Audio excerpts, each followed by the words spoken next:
E agora nós estamos em contato com o nosso convidado, uma honra para o nosso programa tê-lo aqui conosco. Ele que é um grande mestre da comunicação, começou a carreira na Rádio Trianon, Rádio Bandeirantes, trabalhou também, né, na EBC, trabalhou durante muitos anos fora do Brasil, Band News, Esporte Interativo.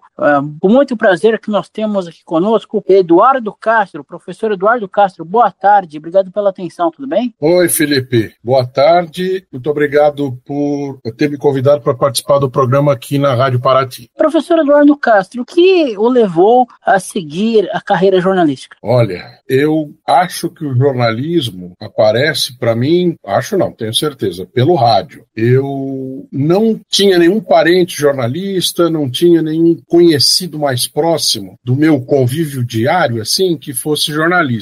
Mas eu sempre me encantei pelo rádio. Quando eu fui fazer vestibular, no século passado, só tinha esse jeito de entrar na faculdade, não existia o Enem, ainda bem que hoje mudou um pouco. Eu fiz vestibular para Direito e fiz vestibular para o jornalismo. Eu não imaginava que naquele instante eu ia ser, de fato, jornalista, muito embora era o que eu mais queria. Eu acabei cursando por um ano as duas faculdades ao mesmo tempo, e nesse período eu comecei a fazer, na época não existia estágio para jornalismo, você era contratado para ser rádio escuta, que era o que era a tua entrada muitas vezes na rádio, a maior parte delas era você ouvir as outras rádios, as emissoras de televisão, não existia internet, e aí você ouvia e na máquina de escrever você fazia um resumo enquanto gravava o programa, a programação que você estava ouvindo. Depois você tirava essas notícias, você levava para um chefe da redação e ele pedia,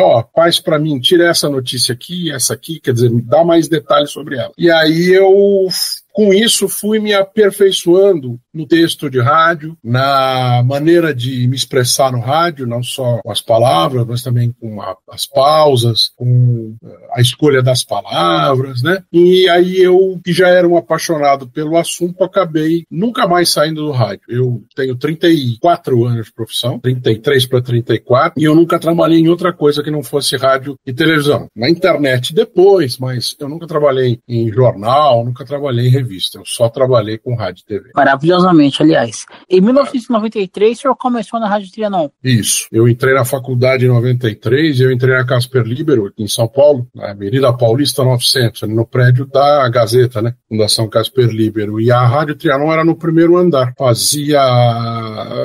Isso foi em fevereiro, março, foi a época do carnaval. Então, a Rádio Trianon não tinha 6 meses, e a Rádio Trianon foi formada na época que era a voz padrão da Jovem Pan, o Antônio Delfiol, e o Fernando Vieira de Mello, que hoje é nome de túnel aqui em São Paulo, ali na Rebouças com Faria Lima, e ele era o diretor de jornalismo da Pan também. Então eles deixaram a Jovem Pan depois de muitos anos lá, e em outubro de 92 eles inauguraram a Rádio Trianon. Então eu entrei, fiz um teste com a Maria Elisa Porchat, e aí e aí eu fiquei. E foi interessante porque eu fazia na época rádio livre, né? Na época não existia internet, então para você fazer, não tinha como ter uma rádio, não existia rádio comunitária, né? Então eu tenho um amigo até hoje que tinha um transmissor de baixa potência na casa dele, ali na Casa Verde, e aí a gente ia para lá no final de semana e fazia programas na Rádio Arte. A gente falava assim, se você estiver ouvindo a Rádio Arte FM, coloque um pano vermelho, uma camisa, uma toalha vermelha na sua janela para a gente saber que você está nos ouvindo. E aí a gente saía pela vizinhança ou de carro ou a pé e contava quantos panos vermelhos a gente via. E era uma satisfação quando isso acontecia. Foi assim que eu comecei. E aí houve uma palestra na Casper Libero e a Maria Elisa Porchat, também tinha sido da Jovem Pan, depois nós trabalhamos juntos na Bandeirantes, ela foi dar a palestra, foi participar como palestrante. E ao final, todo mundo se aproxima para conversar, e aí a gente, num grupinho ali em volta dela, apareceu o assunto da rádio livre, rádio pirata, mas por que você não procura uma rádio homologada? Eu falei dela, ela falou e eu respondi. No grupinho eu falei, mas quem vai me aceitar numa rádio homologada? Quem vai me abrir a porta? Eu tenho 1 mês e meio de faculdade. Ela falou assim, amanhã 2h da tarde vai lá para fazer um teste. Eu fui e passei. Foi assim que eu comecei. Aí o senhor ficou durante um tempo na Trianon e posteriormente depois Rádio Bandeirantes. Isso, eu fiquei 2 anos mais ou menos na Trianon, e como a Trianon foi montada pelo diretor e pelo principal locutor da PAN, tinha muita gente boa lá. Foi onde eu conheci Cláudio Zaidan, que é meu amigo até hoje. Grande mestre. Depois eu vim substituí-lo. Eu fazia as folgas dele na Trianon, ele apresentava um programa chamado Estação Trianon. Foi ali que eu conheci Orlando Duarte, que também apresentava um programa de manhã, Fausto Canova, e várias, Elvio Borelli, Eliana Nigro, a própria Maria Elisa Porchat, gente que hoje está no mercado, em outros meios de comunicação. Regina Augusto, que hoje em dia é uma executiva acho que é do Bem Mensagem, ela ficou muitos anos lá, ela foi minha chefe de reportagem, foi minha primeira chefe de reportagem. Então, eu conheci Milton Parron, muita gente ali e também fora dos microfones, né? Enfim, me ajudaram, como eles estavam começando e eu também, foi uma ajuda mútua muito importante. E aí, naquela época, as emissoras de rádio, a Globo tinha a Excelsior como emissora irmã, né? E a Record e a Gazeta tinham, o Osmar Santos era o titular lá, de esportes, e eles fizeram uma dobradinha. Então, a Globo, que é do grupo, Excelsior hoje é a CBN, né? Eles transmitiam, a Rádio Globo transmitia o jogo principal da rodada, só que tinha lá um São Paulo e Palmeiras jogando no Morumbi, e a Ferroviária estava recebendo o Corinthians em Araraquara. Daí a Globo transmitia o jogo do Morumbi e a Excelsior transmitia ao mesmo tempo, né, o jogo de Araraquara. E a mesma coisa na Record e na Gazeta. E a Bandeirantes não tinha isso. Daí eles procuraram a Trianon para fazer essa dobradinha. E aí o meu chefe, Fernando Vieira de Mello, virou para mim e falou assim, você vai passar 1 mês cobrindo férias na Bandeirantes, para que você aprenda a fazer a jornada esportiva, porque nós vamos fazer a segundo jogo aqui, da Bandeirantes. A Bandeirantes vai fazer o primeiro e nós vamos fazer aqui o segundo, igual faz na Globo e tal. Tá bom, acabou que eu fui fazer as férias lá, fiquei 13 anos, era para ficar 1 mês, e depois, e também não saiu o acordo lá, Bandeirantes Trianon. Então, foi a oportunidade que surgiu em uma situação que não virou realidade depois, mas que, ainda bem, para mim, acabou dando certo. O senhor trabalhou com aquela equipe, né? Ricardo Capriotti, Eduardo Afonso, Dirceu Maravilha, né? Sérgio Loredo, aquela grande equipe. O primeiro jogo que eu fiz pela Bandeirantes foi Corinthians e Bragantino no Pacaembu, narração de Jorge Vinícius, comentários de Orlando Duarte, as reportagens eram Sérgio Loredo e eu. Foi o meu primeiro jogo no estádio, foi no Pacaembu, numa tarde de sábado. E com esses todos que você falou aí, Augusto Quelhas, que era um narrador de São José do Rio Preto, depois veio o Zé Maia, depois veio o Zé Silvério. Eu ainda cheguei a pegar Seu Fiore Gigliotti na Bandeirantes. O último ano dele na Bandeirantes foi 96, acho. Porque eu entrei em 95. Não, deve ter sido 95 para 96. Porque eu fiz jogo com ele. Então, Seu Fiore já estava se afastando da narração na Bandeirantes. Depois ele ainda ficou mais alguns anos na Record e na Capital, né, até ele falecer. Mas ele já não tinha mais. Era 32 anos que ele era titular da Bandeirantes. Ele já não tinha mais a mesma agilidade. Ele já era mais um senhor. E queriam que ele fosse comentar jogos, mas ele não queria. Ele pediu para continuar narrando e ele narrava um jogo por semana. No sábado, depois na outra semana narrava no sábado, fazia de vez em quando jogo na quinta-feira, e eu fiz com ele alguns jogos. Um que eu me lembro é Corinthians e Boca Juniors no Pacaembu. Eu e Olivério Júnior, os repórteres daquele jogo, seu Fiore na... Lendário Fiore, para mim, assim, dos que eu vi, um dos grandes locutores aí do cenário, e tive a honra de conhecer o seu Fiore, inclusive, aqui em Diadema, na Câmara de Diadema, quando ele veio receber o título do cidadão diademense, dia 22 de novembro de 2005. Inesquecível para mim. E o senhor fez Copas também, né, pela Bandeirantes? Eu fiz 2 Copas pela Bandeirantes em loco, que foi em 98 na França e 2002 na Coreia e no Japão. E depois, agora, a última Copa eu voltei para Bandeirantes em 2020, fiquei até o final do ano passado, e daí na Copa agora do Catar, eu participei das transmissões, mas aqui do Brasil. Então eu fiz 3 Copas pela Bandeirantes. Na EBC, eu tive a oportunidade de fazer 2 Copas do Mundo com eles. Primeira na Coreia e no Japão, na África do Sul, que eu estava lá, tanto trabalhando pela TV Brasil, Agência Brasil, quanto pela Rádio Nacional que estava transmitindo os jogos, e em 2014, no Mundial do Brasil, eu comentei alguns jogos também. Então, eu tive a satisfação de trabalhar em 2 das maiores rádios do Brasil, e nessas 2 grandes rádios do Brasil eu fiz 4 Copas do Mundo. Eu também transmiti em 2018, Copa da Rússia, eu fui para Moçambique, onde eu já tinha morado, e transmiti os jogos de lá, de Maputo, Moçambique, em português, né, para uma emissora chamada TV Sucesso. E eu transmiti os jogos de lá, o que me deu muita satisfação. Foi a Copa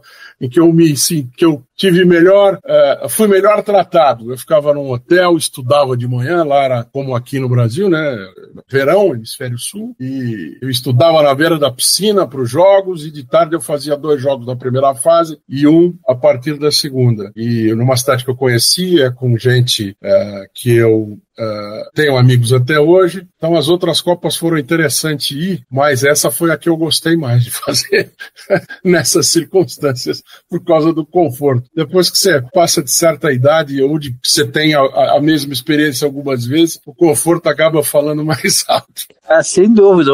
O conforto, a tranquilidade, né, completamente diferente. Na Copa de 2002, o senhor teve uma experiência, né, meia complicada de achar que em alguns momentos os senhores não iam conseguir transmitir os jogos?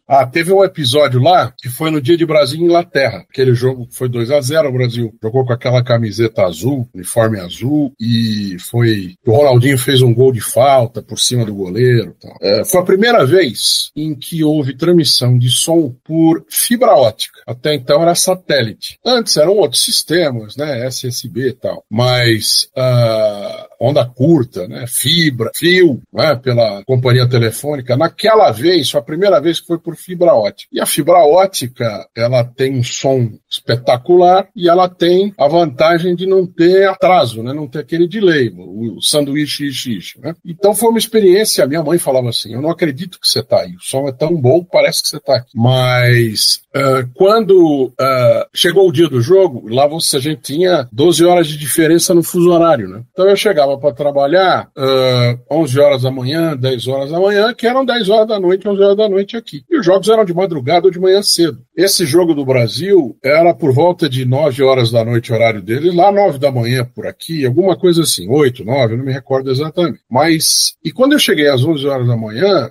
todo dia quando você chegava, a gente já ouvia o som vindo do Brasil, porque era ligação 24 horas. A gente só abaixava, o técnico era o João Pissarri, só eu e ele estávamos lá, nós só éramos 4. Foi a Copa do Mundo que a Bandeirantes, o grupo Bandeirantes mandou menos gente. O Zé Silveira, narrador, o Leandro Quesada, repórter com a seleção, eu, que fiquei no centro de imprensa em Seul, e o técnico João Pissarri, que também ficou comigo. Então, a gente já tinha uma rotina, Copa do Mundo são 40, 50 dias, né? Então, até que você chega lá para montar o equipamento e tal. E aí, o que aconteceu nesse dia? Eu estava acostumado a chegar, aumenta o volume e tá falando, né?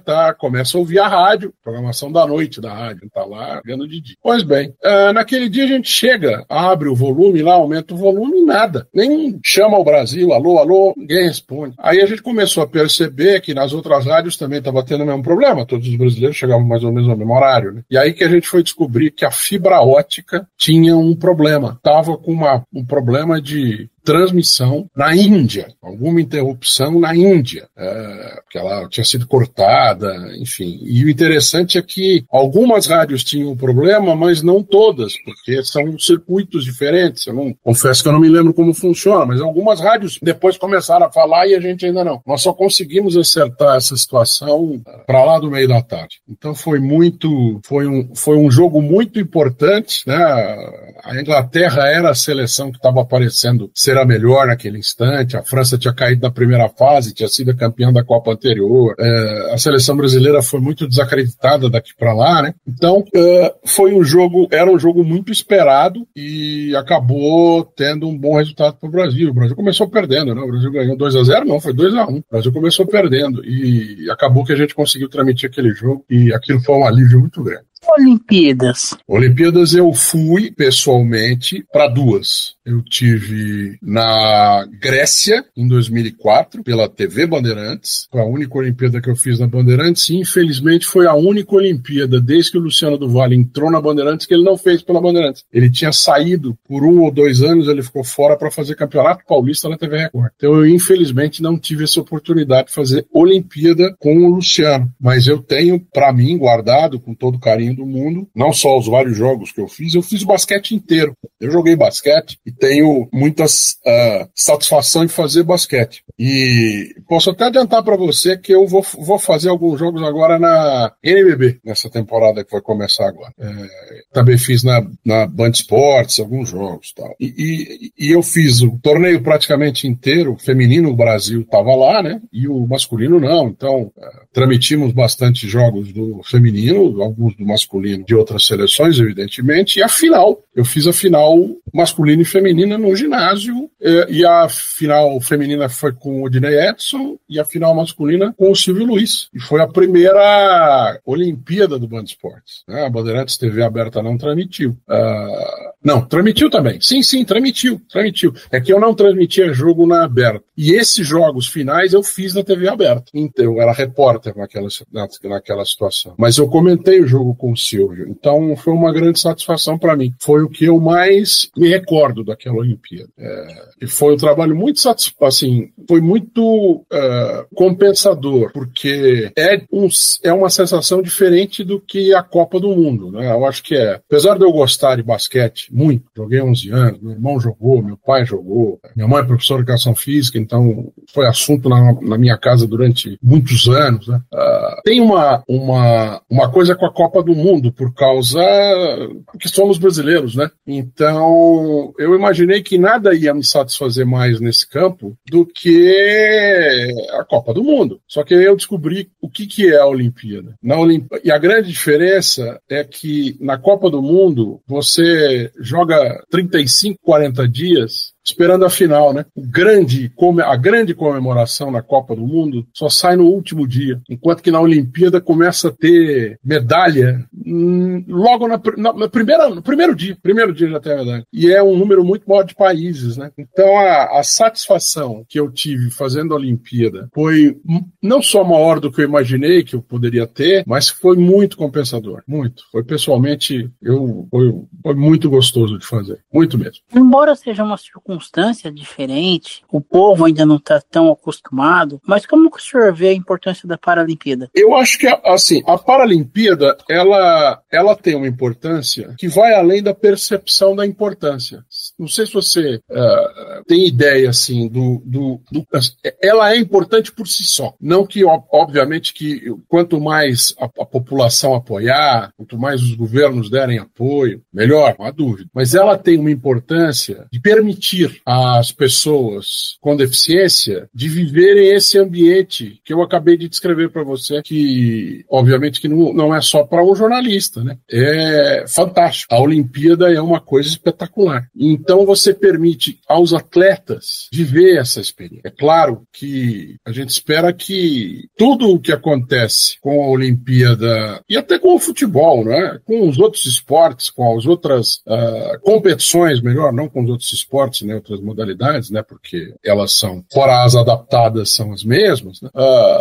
Tanto que não é que não importa, mas que pena. Mas isso não é o principal para quem está jogando, entendeu? Eu acho que é uma vitória tão grande. Uma vitória pessoal. É uma vitória para quem vive com a sua deficiência, saber que ali, diante de tantos desafios cotidianos que a pessoa que tem uma deficiência pelas quais ela passa, que ali ela ser tratada exatamente da mesma maneira que o esporte paralímpico ser tratado como é o olímpico, ali na competição é igualzinho, né? São muitas vezes, uma grande parte das vezes, inclusive os mesmos locais de competição. Então, para quem está ali, já é uma vitória gigantesca. Eu espero que a gente possa ver e torcer e ter cada vez mais, mas o espírito já está lá posto. E isso não há quem tire mais. O esporte olímpico não vai andar para trás. Já é uma vitória.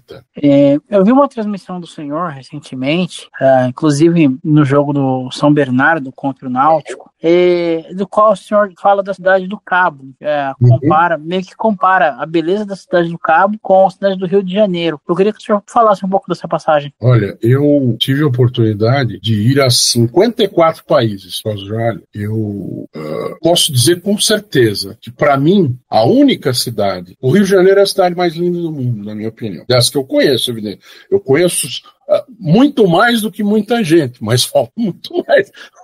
Tem quase 200 países, né? E dentro dos países tem vários lugares. Então eu não posso dizer que é o lugar mais bonito do mundo. Daqueles em que eu tive a oportunidade de estar, para mim o Rio de Janeiro é imbatível. Eu vivi 4 anos no Rio de Janeiro e você não imagina o que era para mim o domingo 8 horas da noite. Todo domingo 8 horas da noite eu falava assim, que privilégio, eu não tenho que ir embora para minha cidade de origem, eu moro aqui, né? Porque durante os anos que eu trabalhei na EBC eu fui muito pro Rio e várias vezes a minha mulher foi depois, né, eu ia, depois ela ia, eu ia trabalhar, ela ia, passava o fim de semana comigo lá e depois a gente voltava no domingo à noite e eu ficava, e quantas vezes que eu não voltei na sexta-feira, né? Uma sensação de que coisa, o que eu tenho que ir, né? E a cidade do Cabo, para mim, é a única das que eu conheço que chega perto, e tem uma beleza natural e que realmente, não vou dizer nem que rivaliza, porque eu acho que não rivaliza, mas que chega perto do que é o Rio de Janeiro. Rio de Janeiro, para mim, é a coisa mais linda do mundo. Claro, tem problemas, mas obviamente que eu estou falando daquilo que é a parte turística, por dizer assim, do Rio de Janeiro, né? A costa, a orla da cidade do Rio de Janeiro e de Niterói também. Isso é muito bonito mesmo. E das que o senhor conheceu, qual, assim, a que mais, não vou dizer a mais feia, que é muito complicado esse termo, mas, assim, a que o senhor fala, não, essa, eu trabalhei, mas eu não viria de novo. Olha, eu não tenho nenhuma que eu fale assim, odiei esse lugar, sabe? Eu acho que, por exemplo, o Egito, o estado do Cairo, é um trânsito infernal. Eu acho que eu não moraria lá, não por causa de mais nada. É que o trânsito é realmente um inferno. Outra cidade que também eu achei o trânsito infernal é a capital do Senegal, Dakar, que nem é tão grande, mas a confusão no trânsito é muito grande. Então eu acho que nessas cidades eu não gostaria de viver, vou chamar de viver a vida urbana, né? Se fossem outros lugares eu teria satisfação em viver nesses países. Mas eu vou lhe confessar uma coisa, para mim viver em São Paulo, não eu nasci aqui, eu vivi 25 anos aqui, mas eu passei 21 anos fora daqui. E voltar em 2020, eu voltei porque eu fui convidado a voltar para Bandeirantes, depois de 13 anos. Eu trabalhei 13, fiquei 13 fora e fui convidado a voltar. Quando eu voltei, eu não vou mentir, foi difícil para mim me adaptar de volta a São Paulo. A gente optou por morar muito perto da Bandeirantes, eu fico a 6 minutos da Bandeirantes, porque não queria exatamente circular pela cidade por causa das dificuldades que são inerentes a uma cidade desse tamanho com essa quantidade de gente. A gente tem aqui em São Paulo Portugal e meio, né? São 15 milhões, 16 milhões de pessoas. Então, depois que você tem a oportunidade de morar, e não é só numa cidade, né? Porque se você tiver em qualquer uma das 37 cidades aqui da Grande São Paulo, você vai ter a mesma sensação, né? Então, eu aprendi que não é só possível, é prazeroso você viver num lugar menor, num lugar que tenha, que o seu deslocamento, que as suas necessidades na rua não sejam um evento do dia. e sim apenas um deslocamento. Então, eu acho que é nesse tipo de cidade que eu não gostaria de morar. Nova York, por exemplo, também não é uma cidade que me atrai, exatamente por isso. Acho que é esse para mim o referencial de bom lugar para morar ou não. Eu não, obviamente, que se recebesse um convite em uma circunstância que fosse interessante, para nenhuma dessas cidades eu iria dizer não vou. Mas eu prefiro os lugares que os deslocamentos não levam mais do que 15 minutos. Sobre essa questão dos Estados Unidos, o senhor teve a oportunidade de ser acho que o primeiro repórter pro Brasil a noticiar a questão das Torres Gêmeas. Não exatamente das Torres Gêmeas, Torres Gêmeas eu não sei dizer, mas o que aconteceu em Washington, porque eu estava em Washington, eu morava lá, quer dizer, eu morava em Arlington, na Virgínia, que é onde fica o Pentágono. Então, quando o avião que bateu no Pentágono passou por cima da minha casa, no meu apartamento, os vidros tremeram. Então, e eu estava transmitindo para cá. Eu estava dentro da minha casa transmitindo para a Rádio Bandeirantes, que eu estava vendo pela televisão. A gente chegou até a pensar em ir de trem para Nova York e tal, mas primeiro que fecharam a cidade, né? E depois que aconteceu alguma coisa em Washington, claro que não da mesma proporção, mas que fazia ser jornalisticamente tão relevante quanto ficar na capital, né? Porque tinha tido um acidente daquele porte e porque é ali que se tomavam as decisões e tal. Então, isso aconteceu. Eu vi antes das imagens chegarem aqui. E quando eu dei a notícia, entrei no ar falando aqui no Washington e tal, aqui eu não sabia o que tinha acontecido. Eu via fumaça, muita fumaça. Eu não dava para ver de onde eu estava, onde o avião bateu. Eu via a fumaça subindo. E o meu chefe, na época, João Marcos dos Santos, entrou no meu ouvido, né, na linha, falou assim: velho, eu sei que você está aí envolvido, tal, mas você tem certeza? Porque a gente não está vendo nada aqui. Então aí a certeza que eu tive é que não era como...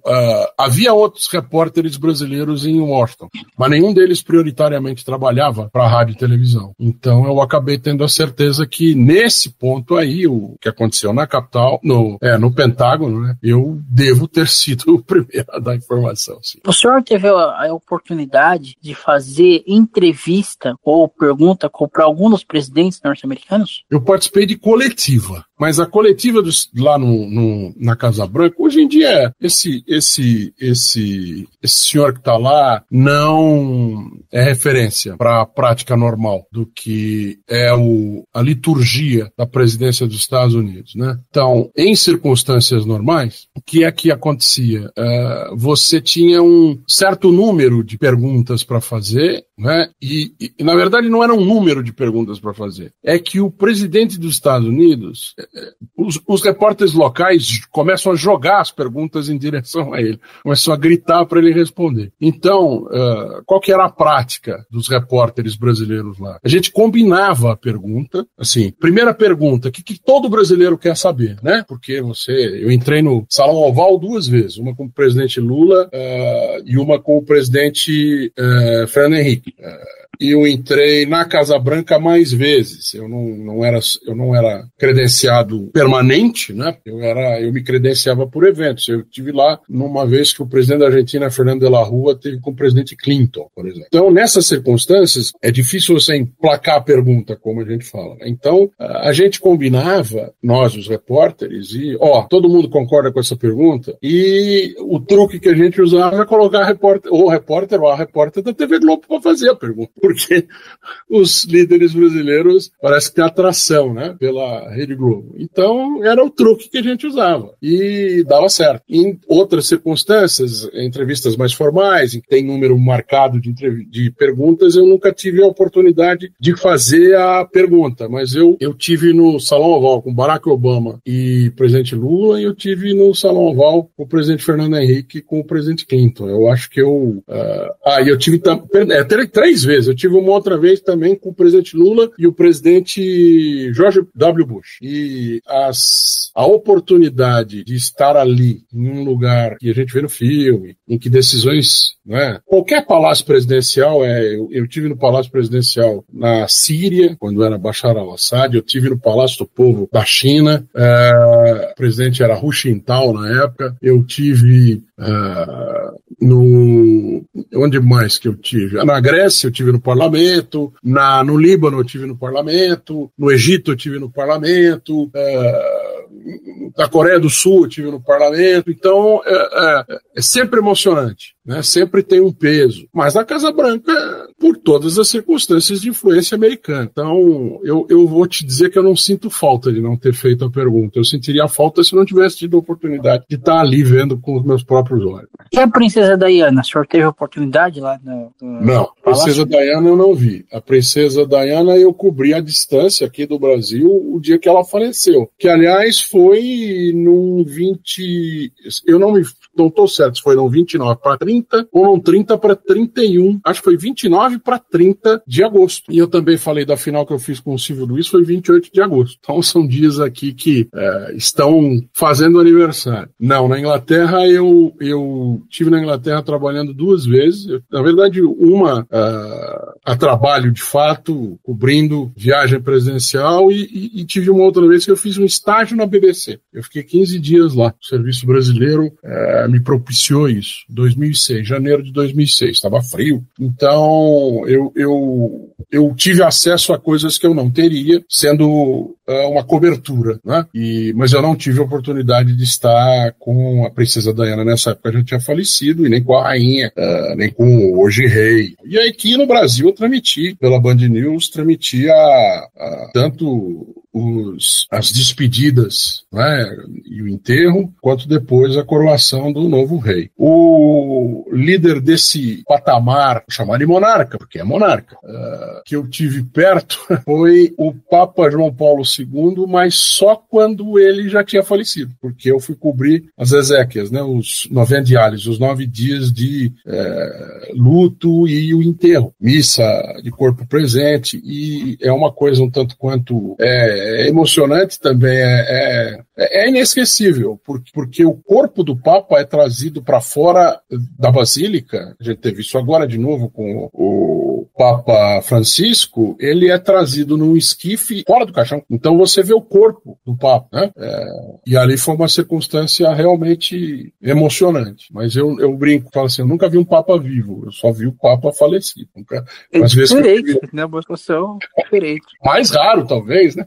Sem dúvida. E países do Oriente Médio, a Arábia, essas circunstâncias, o senhor teve a oportunidade de trabalhar, assim, viver alguma situação? Então, eu lamento muito que eu fiz a primeira viagem grande do presidente Lula, no primeiro mandato dele. Pela Bandeirantes eu fui cobrir a viagem aos países árabes, que foram Síria, Líbano, Emirados Árabes, as 2 principais cidades, Dubai e, meu Deus do céu, agora eu esqueci, a capital do reino, né? Abu Dhabi, Egito e Líbia. Tinha a África, tinha a Arábia Saudita, só que houve algum problema de instabilidade no Oriente Médio, e aí o presidente Lula cancelou a ida à Arábia Saudita. A Arábia Saudita era um lugar muito mais fechado. Depois que o rei Faisal passou o comando do país para o príncipe Mohammed Al-Saibin, né, que é o atual príncipe regente, o país foi se abrindo a partir de 2017. Não é uma abertura total, muito longe disso, mas era muito mais fechado. Então seria uma oportunidade espetacular, né, como jornalista, inclusive, para estar dentro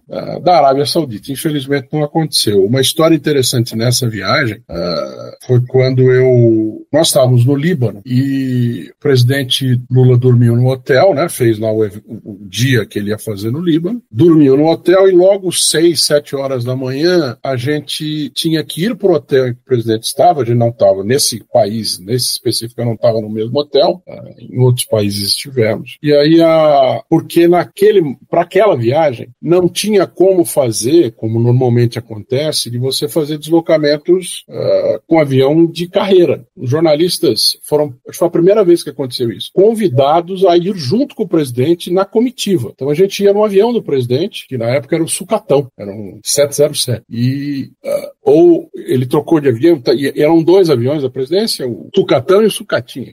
Ele fazia alguns trechos do Sucatinha, alguns trechos do Tucatão, e nós íamos sempre no Sucatão. E foi a primeira vez que eles usaram o sistema, depois acabaram usando algumas outras vezes, sempre que se viaja, vai fazer uma doação para o Fome Zero, para não ir de graça, né? E a Bandeirantes fez essa doação, as outras emissoras também, e aí nós fomos junto com o presidente, porque não tem ainda hoje, como fazer um voo direto, por exemplo, da Síria para o Líbano.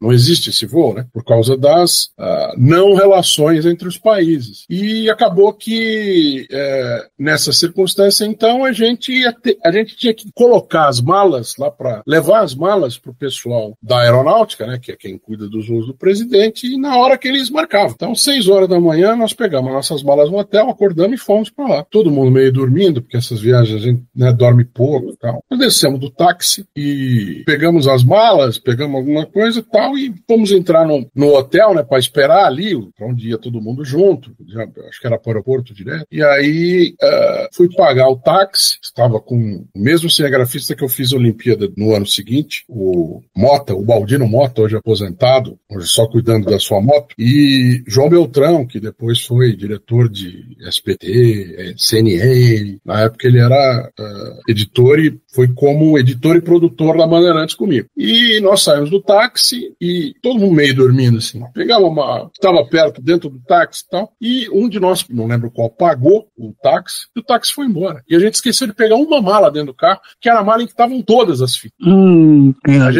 Eu estava falando de 2000 e fita, né? Não era memória de cartão. Todas as fitas, porque a gente tinha chegado alguns dias antes e feito um especial na Síria, que é a terra de onde vieram os Saad, né, os proprietários da Rede Bandeirantes. Então, a gente tinha ficado lá uns 4 dias já gravando. A viagem do Lula começou por lá, e também a do Líbano, né, e tínhamos coisa para gerar, tal. Naquele tempo também você tinha que ir até uma Reuters da vida para fazer geração, não tinha como mandar pelo quarto do hotel, como se faz hoje em dia por computador. Nós ficamos brancos, os 3, mudamos de cor, ficamos amarelo, azul, né, porque, o que eu vou dizer, né? E aí nós entramos no hotel, estava lá o pessoal do Itamaraty, estava lá o embaixador do Brasil no Líbano, e nós falamos, como é que o que vocês acham, como é que a gente pode fazer, tem alguma central de táxi, como é que... Aí alguém dos diplomatas falou, liga na rádio pública e faz um anúncio. E fizemos isso. E deu 10 minutos, voltou lá o taxista com a mala. E falando do rádio, né? Aí a gente ficou muito satisfeito, muito feliz, né? Com o que aconteceu. Recompensamos o taxista na medida do possível lá. E daí, eu falei, embaixador, obrigado pela ideia, fantástico. O senhor ouve muito rádio aqui, como é que é? Ele falou, não, eu fiquei com tanta pena de vocês que eu não tinha muito o que falar. Eu falei isso, não sabia se ia dar certo. E funcionou, deu certo. E o cara levou as fitas de volta, porque não tinha celular lá, né? Não tinha outro jeito. Não tinha como, né? O senhor já escreveu livros ou pensa em fazer isso? Olha, o meu negócio é o eletrônico, né? É a som e a imagem. É assim que eu sei me expressar. Mas só que agora eu acabei um mestrado. Eu fiz um mestrado e o meu mestrado foi sobre jornalismo audiovisual. Eu fiz uma análise do que foi a primeira cobertura desses breaking news, como a gente diz hoje, e sabe que vai acontecer sempre que houver alguma coisa de destaque. Você sabe, hoje em dia a gente tem as emissoras 24 horas, também mesmo na televisão aberta, canais generalistas, como dizem os portugueses. Se acontecer alguma coisa muito importante, vai ter lá o plantão, certo? Só que em 63, 22 de novembro de 63, quando assassinaram o presidente Kennedy nos Estados Unidos, isso nunca tinha acontecido. Eles tinham feito programas especiais, mas nunca quebrar a programação e, inclusive, suspender anúncios comerciais, e eles ficaram transmitindo sobre o mesmo assunto 4 dias. Aquilo, para mim, me trouxe 2 espantos.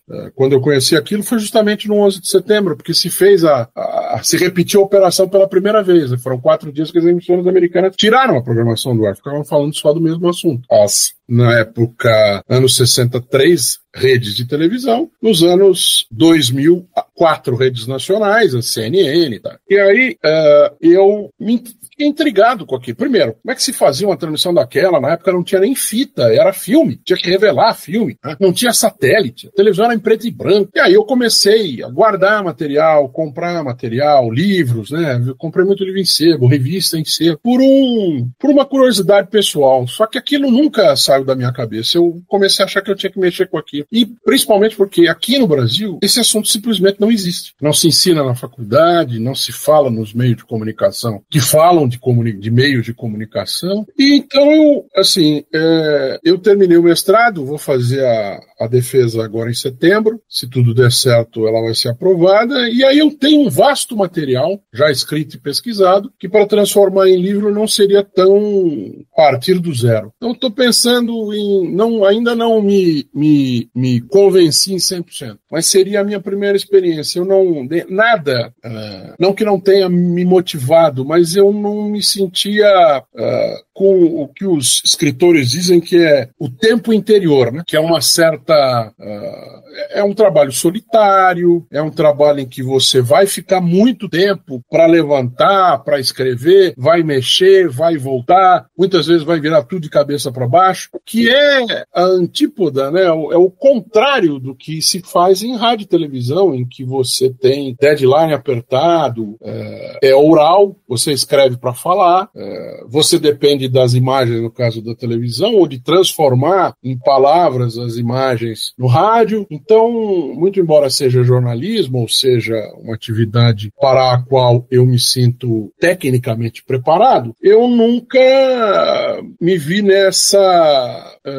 como é que eu vou dizer? Com preparo mesmo, que não seja o técnico, não sei escrever, sei ler. Então, mas agora, com todo esse material acumulado, com a pesquisa já feita, talvez eu caia para esse caminho. Talvez eu transforme isso em livro. Mas não. A única coisa que eu escrevi, quando eu morei na África, eu fiz um blog chamado, na época era blog, né? 2010, 2011, chamado Elefante News, trombando com as notícias sempre contra a manada. Essa foi a única minha experiência. Mas também eram impressões diárias, não eram textos rápidos, né? Não era uma elaboração de um livro ou de alguma coisa mais. No começo da entrevista, o senhor citou a questão da rádio arte, eles faziam transmissor. De um longo tempo para cá, nós temos já as rádios comunitárias. Eu queria que o senhor falasse sobre a importância das rádios comunitárias, mesmo agora com a prolongação, né, estendeu as frequências das rádios da FM, e com isso teve mais oportunidade aí para as comunitárias. Eu sou um entusiasta da comunicação pública. Eu fui trabalhar no início da EBC, né? Eu estava na mesa como assessor do ministro Franklin Martins quando se escolheu o nome da empresa. Então eu fazia parte do grupo de trabalho. Eu trabalhei no Palácio do Planalto durante 6 meses, fazendo aquilo que depois foi ser a lei de criação da TV pública, né? Reunindo com pessoas e escrevendo o texto. O meu trabalho foi, além de participar de reuniões e tal, foi escrever um texto que depois foi enviado para a Casa Civil para transformar em legislação. E talvez esse tenha sido o único livro que eu escrevi, porque era uma lei extensa. E óbvio que depois ela foi modificada, a Casa Civil está lá para isso mesmo, né? Assessoria jurídica, etc. E o próprio Congresso Nacional. Então, eu entrei em contato com a comunicação pública para muito além de ser ouvinte ou de ser depois um profissional do setor, né? Eu me encantei com a comunicação pública e com aquilo que foi uma possibilidade de participar de algo que era inédito no Brasil. Embora a gente tivesse emissoras estatais voltadas a alguma missão de comunicação pública, estabelecer uma empresa, e os relacionamentos, tanto no rádio quanto na televisão, foi muito rico. E foi quando eu encontrei com a rádio comunitária em uma circunstância na qual eu como ouvinte, entre aspas, nunca precisei dela, né? Eu morei a vida inteira, até os meus 25 anos, até isso aparecer. Eu morei em São Paulo, e em São Paulo você era atendido com emissoras de grande quantidade. No interior não era verdade, mesmo na grande São Paulo não era verdade, porque se falava daquilo que as rádios falavam de São Paulo, né? Então, eu como ouvinte não me sentia atraído pela rádio até conhecer as necessidades dela como, vou chamar de pesquisador, de certa maneira, e depois como profissional da área da comunicação pública. E foi nesse momento, havia acabado de se estabelecer rádio e televisão comunitária. Então, hoje eu sei da importância, hoje eu conheço a relevância, e hoje, muito embora o espectro continue finito, né, para você ter um transmissor, você tem que ter autorização de outorga do Ministério das Comunicações. Hoje em dia você tem como fazer para além disso, né? Como você estava dizendo aqui, hoje em dia é possível fazer. Você está fazendo isso agora, Felipe, está fazendo rede com outras emissoras, transmissão via internet. Então, é algo que eu acho muito relevante. Você tem distorções de igreja, de vereador, gente que se aproveita dessas circunstâncias e dessa situação de ter uma emissora de rádio, ter uma antena. Isso é do ser humano, e o governo, o Estado brasileiro precisa trabalhar para coibir. Mas a possibilidade da existência, a existência real de emissoras dentro de favelas, falando para aquela comunidade, falando para determinadas áreas da Grande São Paulo, falando sobre determinados assuntos, né? Isso e sem ser influenciado pelo aspecto comercial, que embora seja difícil manter uma emissora, essa é a grande briga da comunicação pública, é o grande dilema, né? A comunicação pública não pode ter dinheiro do comercial, porque o comercial é que dirige a emissora. A emissora pública não pode ter dono, porque daí a pluralidade de ideias e de vozes. Por outro lado, se você não faz comercial, é difícil você ter anúncio. Agora eu estou na TVT agora pela manhã. A TVT é uma emissora pública. Apareceu uma oportunidade de transmitir a Série C lá, mas era patrocinado por uma Bet. Não faz parte da missão da TV pública, então não pôde passar, sabe? Essa é o embate diário, mas ter o espaço para tratar de temas. Por exemplo, a vastidão da conversa que a gente está tendo aqui. Isso na rádio comercial é impossível. Então eu vejo com muita alegria a existência e sei da responsabilidade de vocês que fazem com que isso ande, apesar das dificuldades e diariamente. Professor Eduardo Castro, em nome da Rádio Paraty FM 87,5 São Bernardo, a Rádio da Cidade, as nossas rádios webs parceiras, canal do YouTube da Rádio Teletema, programa Espaço da Inclusão, há 12 anos no ar, sendo um entusiasta do rádio, jornalista entusiasta do rádio, acompanho sua carreira há tanto tempo. Queria te falar que foi um grande prazer, uma honra tê-lo aqui no Espaço da Inclusão. Gostaria que o senhor fizesse as suas considerações finais, deixasse uma mensagem para os nossos ouvintes, por gentileza. Felipe, foi minha satisfação e a honra de você lembrar de mim, para falar com um público com o qual eu tive contato, pelo menos uma parte, os deficientes visuais, durante toda a minha vida no rádio, né?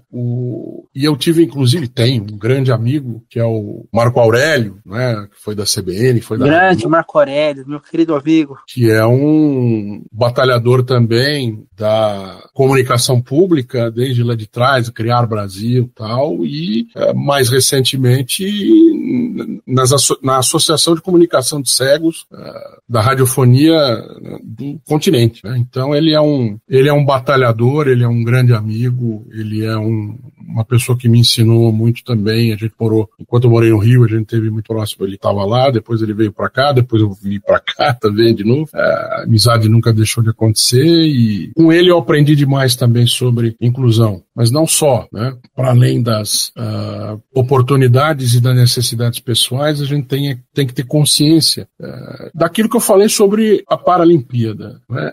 É dar oportunidades iguais para aqueles que são iguais, e dar oportunidades de que aqueles que não têm ou determinadas características ou que têm outras características sejam tratados apenas como diferentes e não como inferiores, porque não são. Há determinadas funções que quem tem dificuldades em, por exemplo, que não tem motricidade fina, né, não consegue ser um relojoeiro de precisão, mas vai conseguir fazer uma série de outras coisas. E como muito provavelmente ele tem outros instintos e outros sentidos mais aguçados do que uma pessoa dita padrão, ela vai ser útil, necessária e vai se destacar em uma outra coisa. E eu sei disso do rádio, que quem não enxerga exercita a sua memória muito mais, trabalha com a sua voz muito mais. Então, identifica muito melhor as emoções de quem lê e de quem está lendo um noticiário ou está falando ao vivo. Então, eu aprendi a não respeitar apenas, como se fosse pouco,